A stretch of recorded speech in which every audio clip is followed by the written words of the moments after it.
Itália pondera a entrega de outro sistema SAMP-T à Ucrânia, diz fonte. A Itália está considerando enviar uma segunda bateria de defesa aérea SAMP-T para a Ucrânia, após pressão dos aliados para reforçar as entregas de armas ao país devastado pela guerra. O Ministério da Defesa está interessado, mas a decisão deve ser tomada pela primeira-ministra Giorgia Meloni. Está na mesa dela e a escolha pode ser feita dentro de 1 ou 2 semanas, segundo a fonte política, conhecimento das deliberações, que falou sobre condições de anonimato devido à delicadeza do tema. A bateria que a Itália enviaria está baseada no Kuwait e é uma das 5 agora operadas pela Itália, depois de uma ter sido enviada para a Ucrânia no ano passado. O governo italiano tem sido cauteloso quanto ao envio de uma segunda bateria, dadas as poucas que possui, mas a Ucrânia solicitou o fornecimento de tais armas para se defender dos ataques de mísseis russos. Tem havido uma enorme pressão política sobre a Itália para doar uma segunda bateria, mas é uma decisão difícil porque deixa a Itália com pouca redundância, disse Alessandro Marroni, especialista em defesa do think tank IAI, com sede em Roma. O governo colocou recentemente uma bateria na Eslováquia como parte de um programa da OTAN, e outra deverá ser instalada em junho no sul da Itália para proteger uma quimera do G7. Entrando em serviço no exército italiano em 2003, o SAMP-T é um sistema tático antimíssil baseado em caminhão, projetado para defesa contra mísseis balísticos táticos de cruzeiro, bem como aeronaves pilotadas e drones. O parlamento italiano deverá votar a favor de outro pacote de armas a ser enviado para a Ucrânia, tendo já enviado mísseis Stinger e obuseiro PZH-2000, em comentários feitos no mês passado pelo ministro da Defesa britânico sobre o envio de mísseis Storm Shadow para a Ucrânia pela Itália, chegarão às manchetes em Itália. Mas, tal como acontece com remessas anteriores, o governo provavelmente não revelará ao público nem aos membros do parlamento a lista exata de armas. O primeiro-ministro apoiou fortemente a campanha militar da Ucrânia para expulsar as forças russas do seu território, mas a reticência do governo em listar as armas expedidas segue-se às críticas dos eleitores dos partidos políticos, incluindo o Partido 5 Estrelas da oposição e o próprio aliado da coligação de Meloni, a Liga. É ultrajante que o parlamento não saiba nada, que apenas nós aguardemos este segredo na Europa. Que apenas nós guardemos este segredo na Europa, disse Francesco Silvestre, um membro de 5 estrelas do parlamento. Durante uma reunião em Roma, esta semana com Meloni, o secretário-geral da OTAN, Jens Stoltenberg, agradeceu à Itália por ter enviado a primeira bateria SAMP-T à Ucrânia no ano passado. Ele também teria encorajado a Itália a aumentar os seus gastos com a defesa. A Itália aumentou nos últimos anos os gastos, embora atingindo 1,38% do produto interno bruto, que fica abaixo da meta de 2% estabelecida pela Aliança para todos os membros. Após o encontro com Meloni, Stoltenberg disse ao diário italiano La Repubblica que a Itália tem a ambição de crescer e alinhar-se com os outros. Marroni observou que em 2022 o parlamento votou para atingir a marca de 2% até 2028, mas o governo não está a aumentar os gastos com defesa o suficiente para o fazer. Durante a sua reunião com Stoltenberg, Meloni pediu ao OTAN que se concentrasse em ajudar a Itália a aumentar a segurança ao longo do seu flanco sul, ou seja, a costa norte da África, que enfrenta através do mar Mediterrâneo. No início da semana, Meloni visitou a Líbano e pediu ao general Khalifa Haftar, um homem forte que governa a parte oriental do país, que reduzisse o número de militares russos lá. A Rússia está atualmente a utilizar o leste da Líbia como ponto de partida para reforçar sua presença crescente em África, enquanto Haftar depende de Moscou para fortalecer a sua posição contra um governo rival no oeste da Líbia. Wolfram Lancher, especialista em Líbia do think tank Instituto Alemão para Ações Internacionais de Segurança, diz que é improvável que Haftar aceite o conselho de Meloni. Haftar precisa dos russos, a sua presença é fundamental para o equilíbrio de poder na Líbia e para sua dissuasão contra os adversários. Meloni não tem nada a oferecer que possa substituir remotamente o que Haftar recebe da Rússia, nem tem qualquer influência que possa levá-la a livrar da presença russa, diz Lancher.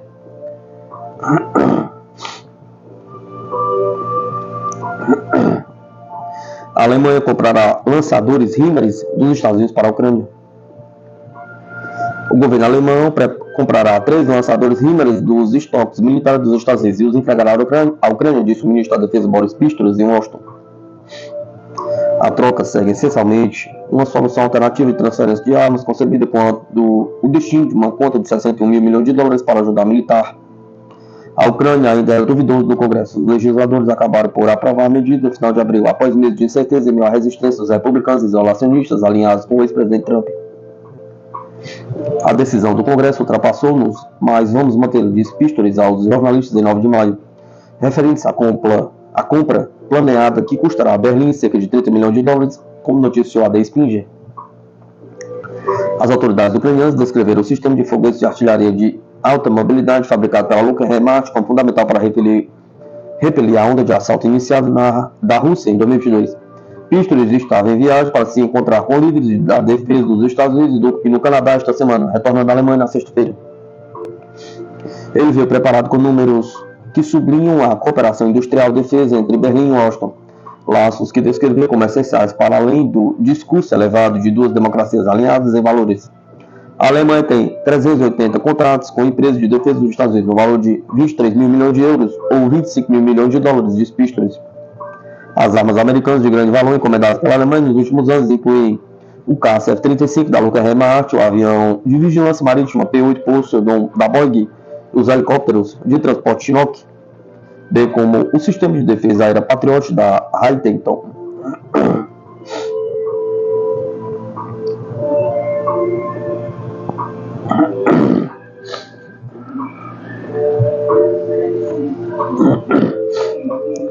Chefe da defesa do Japão pede mais tecnologia anti-drones. O chefe da defesa do Japão encorajou na sexta-feira o país a reforçar sua capacidade anti-drone depois que imagens de drones postadas nas redes sociais chinesas mostraram um porta-aviões japonês atracado em um porto restrito a oeste de Tóquio. O reconhecimento da vulnerabilidade pelo ministro da Defesa, Minoru Kihara, ocorreu mais de um mês depois que um vídeo filmado por um drone mostrou JS Izumo, um dos dois porta-helicópteros japoneses, sendo adaptado para transportar caças furtivos para fortalecer a capacidade de contra-ataque do Japão diante dos militares da China. Ações da região Indo-Pacífico. As imagens, que também mostram fábricas, edifícios e instalações na base naval de Yokosuka, da Força de Autodefesa Marítima do Japão, foram publicadas no site da mídia social chinês em março, provocando a investigação por parte da funcionários do Ministério. As imagens também foram postadas em outras plataformas como o X. Após a análise do vídeo, chegamos à conclusão de que a filmagem provavelmente foi filmada por um drone voador, disse Kihara aos repórteres. Estamos levando as descobertas muito a sério, acrescentou o ministro. Se os drones danificarem as instalações de defesa, poderão causar graves perturbações na defesa do nosso país. Kihara se recusou a comentar como o drone conseguiu sobrevoar o plano sem ser detectado, alegando razões de segurança, mas ele enfatizou a necessidade de responder ao rápido avanço tecnológico dos drones e de outros veículos não tripulados. Ele também prometeu fortalecer a defesa em torno das bases militares. Ele disse que o Japão acelerará os esforços para introduzir equipamentos antidrones mais capazes e fortalecerá as contramedidas, como o pouso forçado de drones por meio de interferência. O desenvolvimento ocorre no momento em que o Japão acelera a sua construção militar com mísseis de longo alcance no âmbito da estratégia de segurança em curso adotada em 2022. O JS Izumo desempenhou um papel fundamental nessa estratégia. Em 2015, um pequeno drone repleto de vestígios de radiação foi encontrado no telhado do gabinete do primeiro-ministro, suscitando preocupações sobre sistemas não tripulados e a sua possível utilização para ataque terrorista. O incidente não resultou em feridos nem danos, mas o proprietário do drone foi condenado por obstrução de negócios. Desde então, os voos de drones foram restringidos nas principais áreas públicas e diplomáticas, bem como nas instalações de energia nuclear. Embora os drones sejam amplamente utilizados para fins industriais de busca e salvamento de segurança, o número de violações envolvendo essa tecnologia também aumentou rapidamente.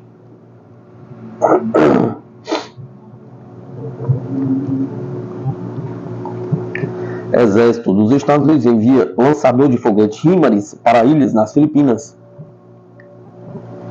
O sistema de foguetes de artilharia de alta mobilidade ganhou atenção internacional nos últimos anos, particularmente na guerra da Ucrânia. Mas uma unidade do Exército dos Estados Unidos desafiou a capacidade do sistema de ser rapidamente implantado em um ambiente insular do Pacífico drasticamente diferente.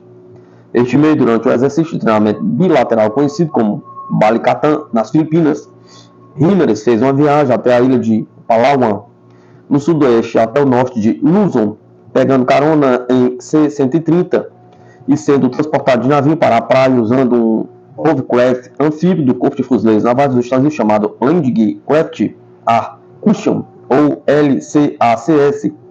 Essas embarcações são grandes o suficiente para transportar um tanque M1 Abrams. O HIMARS, fabricado pela Lockheed Martin, é um lançador de foguetes móvel montado em um caminhão que pode transportar 6 mísseis por vez. A Lockheed Martin viu um grande aumento nos pedidos de HIMARS de uma ampla variedade de países da Europa, mas também foi recentemente programado para fornecer alguns para nações do Indo-Pacífico, incluindo Taiwan. Embora esta não seja a primeira vez que o HIMARS foi usado no exercício anual de treinamento nas Filipinas, o 5º Batalhão, o 3º Regimento de Artilharia de Campanha, Batalhão de Fogos de Longo Alcance da 1ª Força Tarefa Multidomínio tentou demonstrar como ele pode ser transportado e rapidamente implantado em uma infinidade de maneiras diferentes, inclusive por meio de recursos não pertencentes ao exército, diz o capitão Garrett Conker, comandante de bateria da Alpha Battery, no aeroporto La Lung. Durante o exercício, o exército e seus parceiros demonstraram suas duas operações de infiltração rápida HIMARS.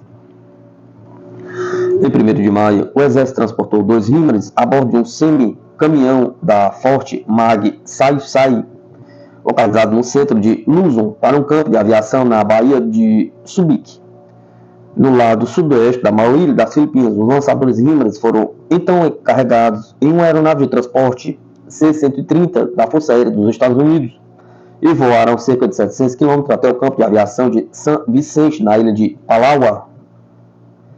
O exército então levou o HIMARS em uma marcha rodoviária tática até a praia de San Vicente e carregou os sistemas no LCACS, que então dirigiu para o oceano até a doca de transporte anfíbio da Marinha dos Estados Unidos, Somerset, que então atravessou a costa oeste ao sul até Rizal. Os LCACS entregaram HIMARS em terra na praia para um exercício de fogo real que incluiu outros recursos, como o obuseiro de 105 mm das Forças Armadas das Filipinas. Após o exercício de tiro real, os sistemas HIMARS fizeram uma viagem reversa de volta a Subic. Todo o processo levou 72 horas, segundo Conker. No entanto, leva apenas 30 minutos para carregar um HIMARS em um C-130 e 10 minutos para sair da aeronave para estar pronto para disparar, disse Conker. 2 dias depois, a bateria preparou-se para carregar os 2 sistemas HIMARS para levá-los via C-130 até La Lung, localizado no centro-norte de Luzon, não muito longe da costa. Os planos tiveram que ser ajustados quando um C-130 teve um problema que exigia manutenção, e então o exército levou apenas um HIMARS para norte da Baía de Subic. Em Lalum, um aeroporto comercial fechado para operações militares, durante Balikatan, o sistema HIMARS conduziu uma série de disparos reais simulados, recebendo comandos de missão de fogo do Centro de Operações de Todos os Domínios, parte do MDTF, estabelecido nas Filipinas em uma base perto de Manilha. Em seguida, a bateria realizou outra marcha tática rodoviária em 7 de maio de Lalu a Port Irene, numa distância de 40 km.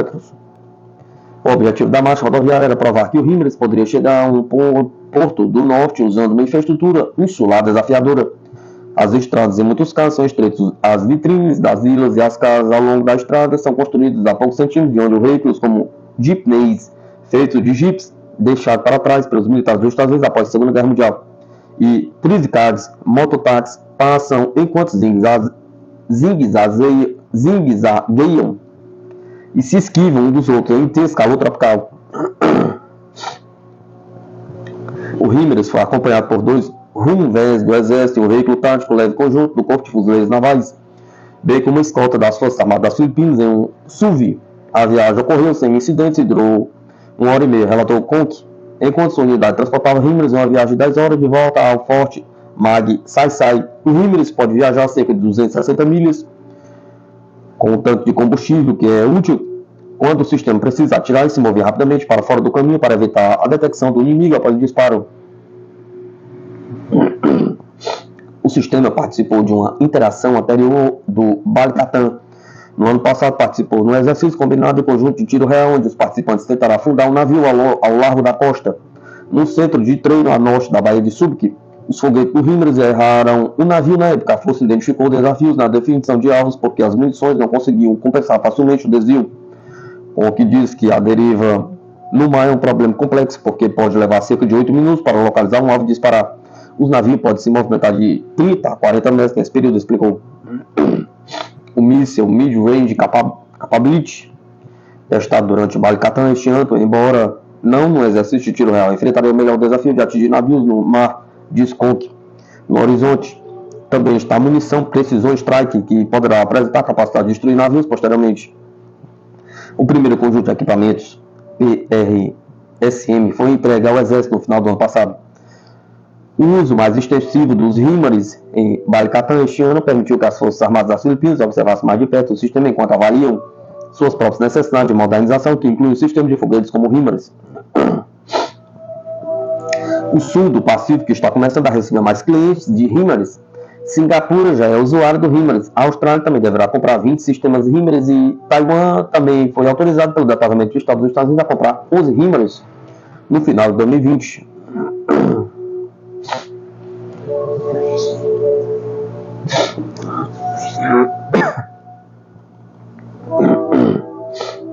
Fincantieri compra unidade de torpedos de Leonardo em negócio que pode chegar a 446 milhões de dólares. A Fincantieri adquiriu a unidade de torpedos da Leonardo por até 415 milhões de euros, anunciaram as duas empresas italianas na quinta-feira, reforçando a ambição da primeira de se tornar um ator importante no negócio da guerra submarina. O estaleiro estatal Fincantieri pagará 300 milhões de euros, mais uma quantia adicional de até 115 milhões de euros com base no desempenho da unidade de 2024, disseram as empresas.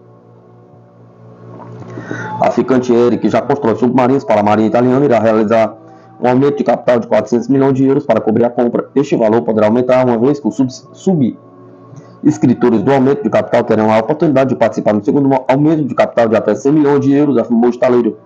Originalmente conhecido como WAS, a unidade de torpedos obteve receita de 160 milhões de euros no ano passado e detém uma participação de 50% na GIE Eurotorp, um joint venture com empresas francesas Naval Group e Thales para comercializar o torpedo leve MU-90. WAS, que significa Wide Head Alien System Sub-Acquey, tem suas origens no inglês John Whitehead, que desenvolveu o primeiro torpedo autopropulsado eficaz do mundo em 1875 em Fiume, então parte do Império Austro-Húngaro e agora na Croácia.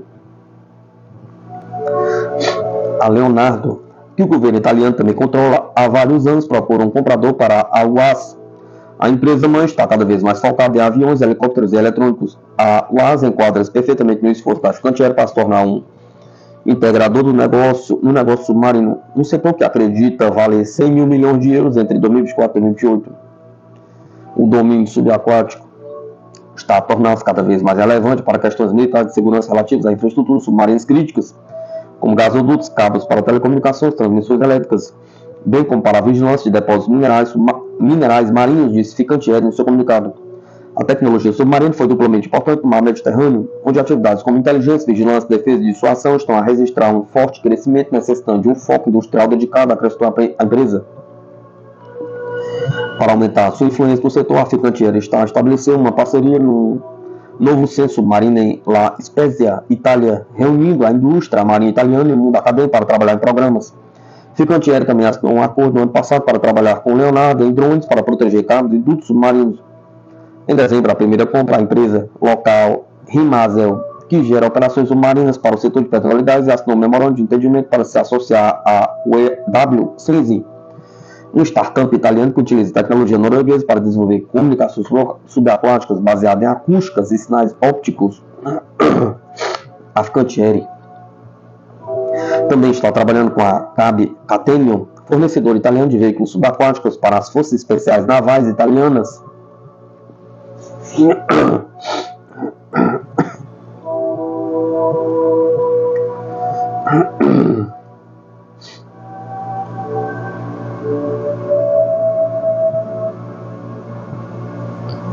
Especialistas explicam como balões de ar quente são usados no campo de batalha. As forças russas usam defesas aéreas avançadas, sistemas de guerra eletrônica para abater balões de ar quente ucranianos não tripulados, bem como usam do equipamento para executar melhor as estratégias no fronte, disseram especialistas. A Rússia destruiu 37 balões ucranianos desde o início da operação militar especial, segundo o Ministério da Defesa russo. Segundo o ministro da Defesa russo, Sergei Shoigu. No entanto, o uso de tais balões também não é incomum para as forças russas estacionadas na linha de frente. Esses objetos são normalmente equipados com os chamados refletores de canto, projetados para ajudar os balões a permanecerem em modo furtivo para radares, para que eles possam detectar as defesas aéreas inimigas, disse Andrei Koskin, um veterano acadêmico russo especializado em assuntos militares internacionais. Esses balões também ajudarão a resolver uma série de problemas relacionados com o fornecimento de defesa em camadas. Se estiverem localizados a 20, 30 km da fronteira ou da linha de frente, para que não possam ser destruídos, acrescentou o especialista em uma aparente referência à operação militar especial em curso na Ucrânia. Segundo Koskin, a principal vantagem desses balões de última geração é que eles podem ser equipados com estações de radar avançadas e os refletores de canto mencionados. Ele acrescentou que, no que diz respeito à Rússia, ela derruba efetivamente balões ucranianos usando sofisticadas defesas aéreas e sistemas de guerra eletrônica. Koskin foi ecoado pelo veterano observador militar russo e analista político Yevgeny Mikhailov, que os balões ucranianos se tornaram alvos fáceis para as tropas russas, até porque esses objetos não são tripulados. Portanto, penso que as forças russas continuarão a abater com sucesso quaisquer balões de ar ucranianos, mesmo que estes se tornem invisíveis em qualquer caso. Esta é uma arma inútil na luta da Ucrânia contra a Rússia, apontou o analista. Quanto aos objetivos, os balões de ar também poderiam ser utilizados para monitoramento meteorológico e para fins de reconhecimento, concluiu Mikhailov. Lembrando que as forças ucranianas tentaram, sem sucesso, utilizar os objetos para transportar munições. Exército de Libertação Popular da China disse que expulsou o destroyer dos Estados Unidos que atravessou o Estreito de Taiwan.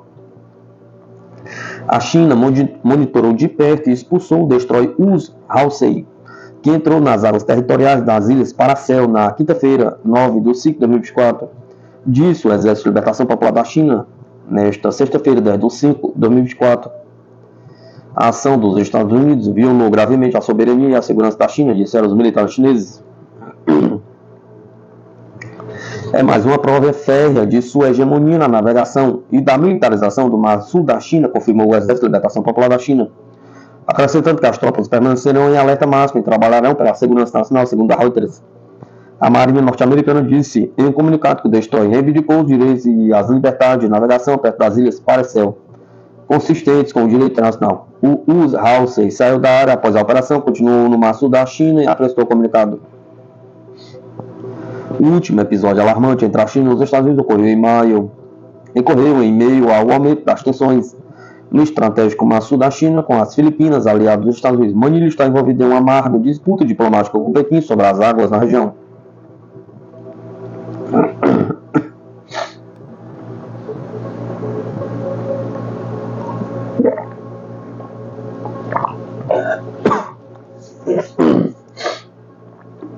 Conflito na Ucrânia.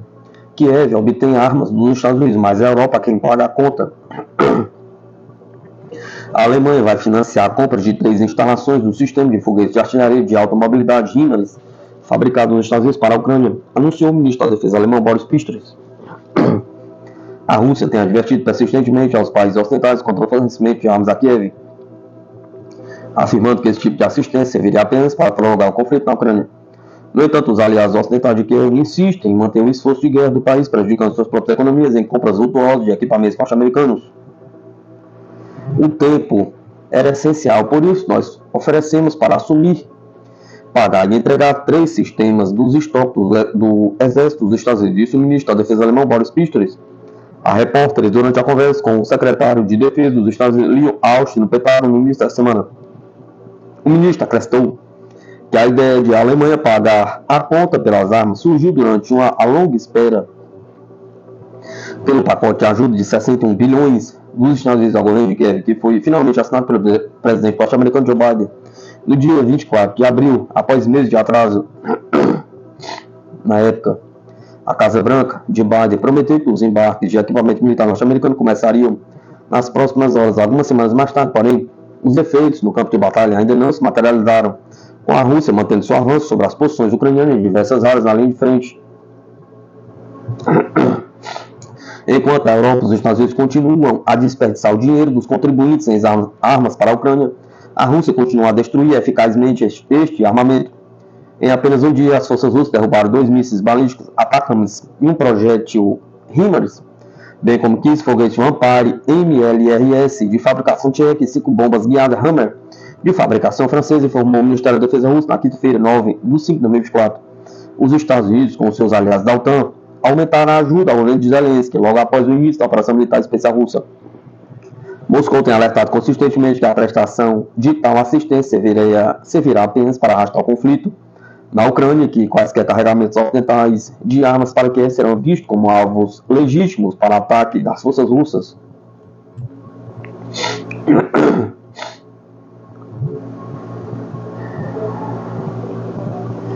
Parte das forças armadas da Alemanha ficará sob comando da OTAN, diz o Ministério da Defesa do país.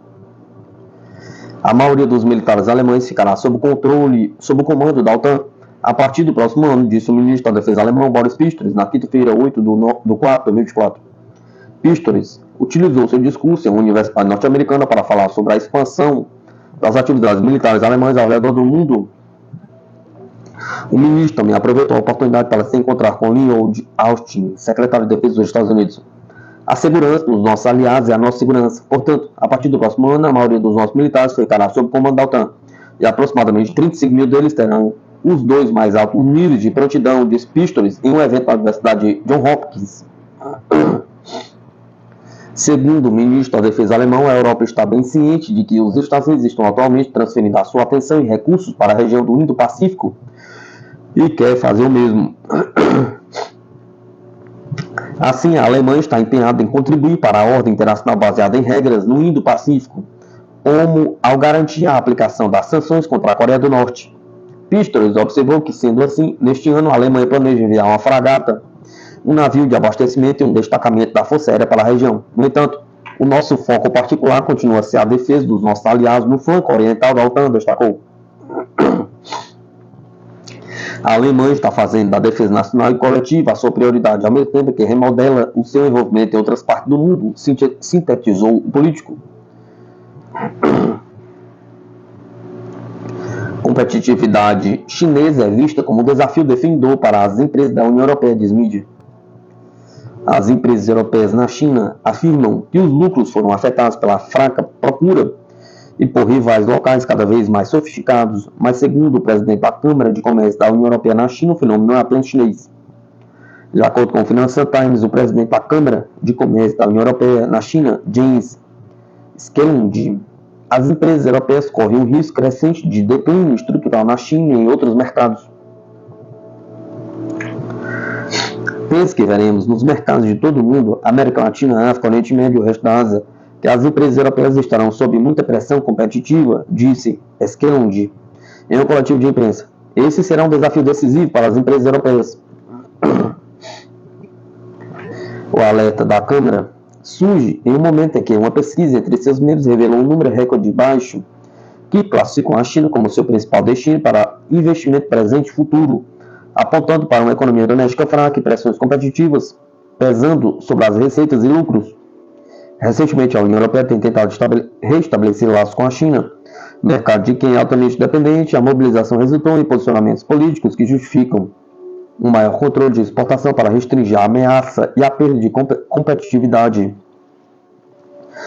As autoridades chinesas negam que suas indústrias têm um excesso de oferta e qualificaram as acusações ocidentais de exagero destinadas a justificar o protecionismo. Segundo economistas ouvidos pelo Financial Times, uma grande parte dos fundos que antes eram investidos no setor imobiliário endividado da China está sendo canalizado para a indústria, enquanto o consumo das famílias permanece abaixo em relação aos padrões globais em termos de porcentagem do produto interno bruto, que resultariam em excesso de oferta, deflação, sobrecarregando as exportações de Pequim. O que é realmente importante para nós é que começamos a ver um crescimento real, significativo e consistente no lado do consumo, que a procura esteja aumentando em vez do PIB global, diz Skelund. Os políticos ocidentais acusam a China de apoiar a sua indústria com subsídios e benefícios governamentais, levando a União Europeia a lançar múltiplas investigações anti-subsídios sobre produtos chineses, incluindo veículos elétricos. A pesquisa da Câmara Europeia concluiu que 55% das 529 empresas que responderam ao inquérito citaram o abrandamento econômico da China como um dos 3 principais desafios empresariais, enquanto 45% relataram alguma abertura de mercado. acima dos 36% de 2023. Apenas 15% dos entrevistados classificaram a China como principal destino para os investimentos atuais da sua empresa e 13% para investimentos futuros, ambos mínimos históricos.